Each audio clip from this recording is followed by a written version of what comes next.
This is for anyone who's having trouble with their practice routine and wants to figure out how to have a measured and effective practice routine. The way this is going to work, we're just going to split it up into a few different sections. I'm going to tell you exactly how each section works, and then I'm going to tell you how you can use this in a 2-hour plus hour, 45-minute, 30-minute, even 10-minute exercise. The way that this practice routine works is, first we have to know what it's called. This is what I call a focused or qualitative practice routine. What I mean by that is we practice certain things throughout the practice in a certain order that sort of compound on each other. The way that we're going to start this first is we're doing a physical routine. We have to be physical. So we're going to stretch. First things first. I'm going to walk through really quick on the stretch. You can take your own time. You don't have to go at my pace, but make sure you stretch this and this, then this. Oh, I have my pick in my hand. This, and then this. And then after you do that, you're going to stretch your fingers individually.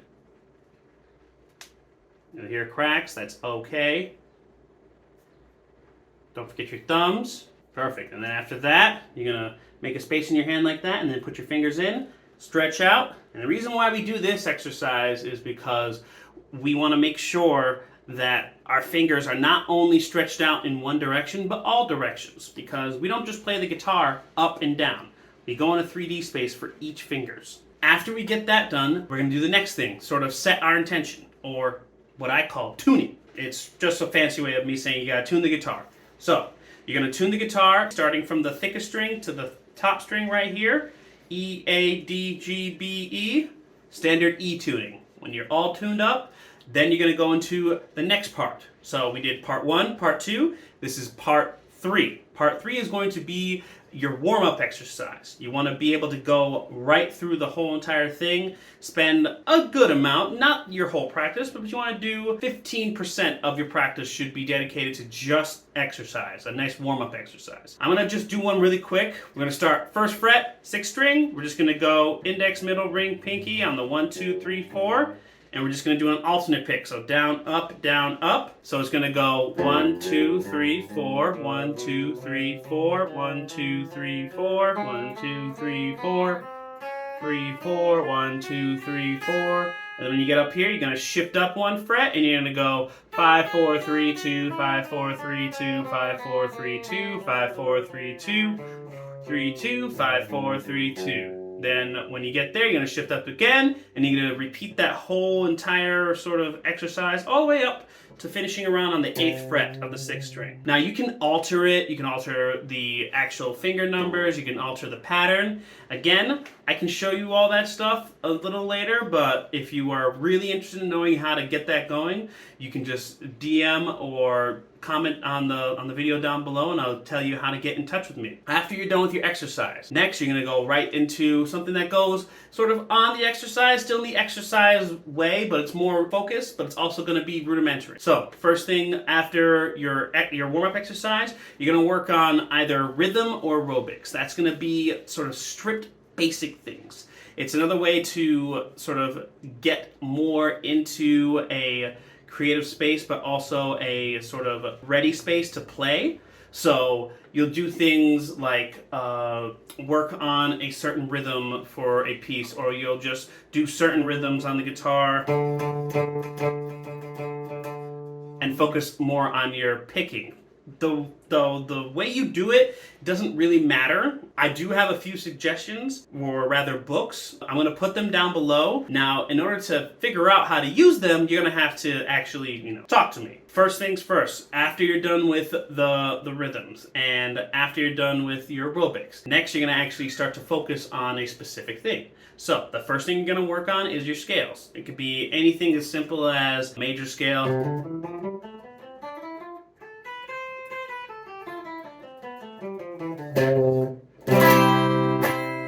that's simple, that's great. You can work on putting it all across the guitar. You can do a bunch of different specific scales. Say if you want to work on a specific scale from a specific method or a specific song, you can work on that, but I would save the song or specific solos for later, and I'll tell you exactly why. Let's just say, we're doing our whole entire scales, we're just going through back and forth, boom, boom, boom, boom, boom. After you finish with your scales, you're going to go to the next part. You're going to do chords. We can go over a few different chords. You can do simple open chord, something a little more focused or a little more involved. But again, in order to how to put them together, you're gonna need to holler at your boy.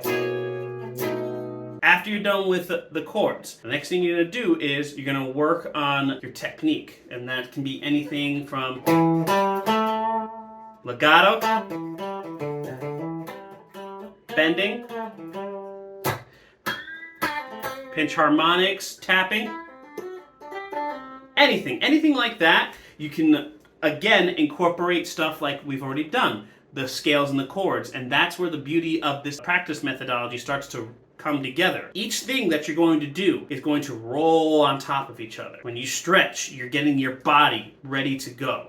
When you tune, you're tuning to the guitar, you're getting your mind ready. And then when your mind and body's ready, then you start to warm up. You got to get used to it. Then when you're nice and warmed up, you start to branch out a little bit. Still keep it in the rudimentary sort of rhythm or aerobics style, but it's still branching out. And then when we branch out more, we're in scales, chords, technique. This is where we start to branch out and create sort of a skill tree, if you will. More on that later. After you get this sort of branching effect going, it all compounds to each other. And then what's going to happen is after you get all this, you have your chord, your scales, your technique, you have everything going, then you're going to bring it all back together and funnel it into one thing. And that's going to be your next part of the practice. That's going to be your creative flow. And what I mean by creative flow is anything from learning a new section of a song, learning a specific solo, learning a full song, writing your own song, playing with other players,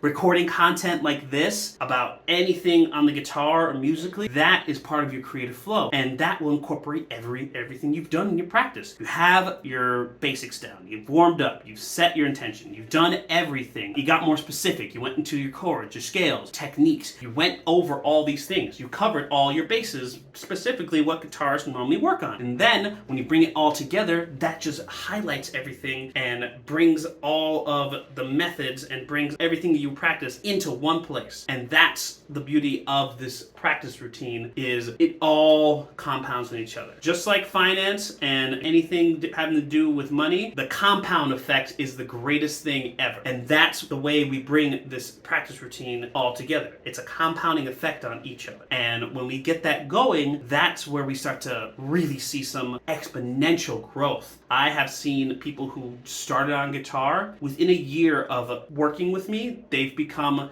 amazing. I'm not saying pro level, maybe some, but they went from having a lot of energy but not a lot of focus. I know one of my students right now, when they started, they were still not quite getting it. They were naturally gifted, but they didn't quite understand how to put everything together. Within a year of working with me, they were already in their own band and making their own music with all the stuff that I've taught them. When you have all this compounding stuff, that's going to really work in your favor. And then here is the best part of this. You can have this practice routine anywhere from 2 hours to an hour to 45 to 30 minutes, even 10 minutes. And it works no matter what. I don't care what anyone says. It works because the way we do this is repetition. Now, I did say this was a qualitative, not quantitative. What I mean by that, as far as the qualitative, is you're getting what you need in the practice. But it is quantitative as well. You have to do it every day in order to get to it. But we're all human and we have jobs and everything like that. If you're playing guitar, sometimes you can't get to it. And that's where my other video, if you saw 5 ways to practice guitar without actually playing, can actually help you on the days that you're not practicing. This is for the days where you are practicing. And this is going to be your best secret weapon. The way that you split these up is going to be very crucial. Let's say you're doing a 2-hour practice, you've got time. This is where you can really spread stuff out. This is the best practice time. Anything else past 2 hours is a little much, or you're recording for an album or anything like that, or just a song. Anything past that for a practice routine, you start to get diminishing returns. 2 hours max is always the best for practice, in my opinion, especially for the program that I do. So when you have a 2-hour practice routine, you do a good 15 minutes of warm-up, 15 minutes of your aerobics, and then the next half hour, you split that evenly between your scales, chords, and technique. And then for the next hour, you can work on something creative. And that sort of brings everything into a nice even 1 hour is spent on the basics, or not even basics, just like the mechanics of the guitar. And then the other hour is the creative portion of the guitar, actually playing the guitar. Now, we don't have to go into detail about what exactly you should practice unless you hit me up. Let's just say you have an hour to practice, right? What you're gonna do is you're gonna shorten those times a little bit. 10 minutes for your warm-up, 10 minutes for your aerobics and rhythm, 10 minutes for scales, 10 minutes for chords, 10 minutes for technique, and then those last 10 minutes to make the full hour, you again go into your creative flow. When we start to get into the smaller times, that's where we start to condense things. And then some things we may not be able to get to right away. But still, the main part of this is how to get an effective practice for the time that you have. So let's say you have 30 minutes. 30 minutes to practice, and that is it. What you do is first, you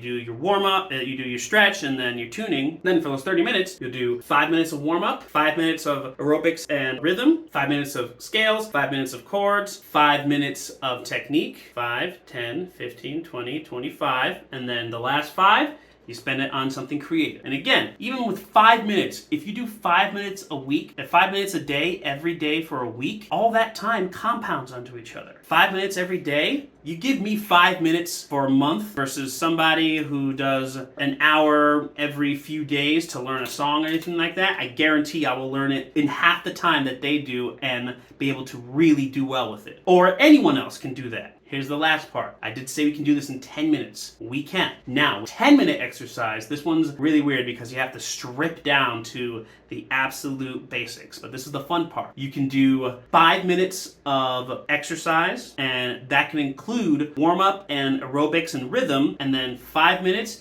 you can dedicate it to one of the things that I talked about. You can dedicate it to scales, you can dedicate it to chords, you can dedicate it to technique, or you can dedicate it to a song. You can warm up and then have those extra 5 minutes to play, because if you don't have a crazy amount of time and you're only able to do it for 10 minutes, even that amount of time with just warming up and playing one focused thing, you're gonna see so much improvement in your playing, and I guarantee that. So with all that said, make sure when you're doing your practice routine, you figure out what works for you, and you don't have to exactly go with my exact methodology. And I'll have a few books down under. I can't give away all the secrets, but I'll have everything all set. But if you have any questions, just hit me up. Thanks for tuning in. I'll be back with another video next week.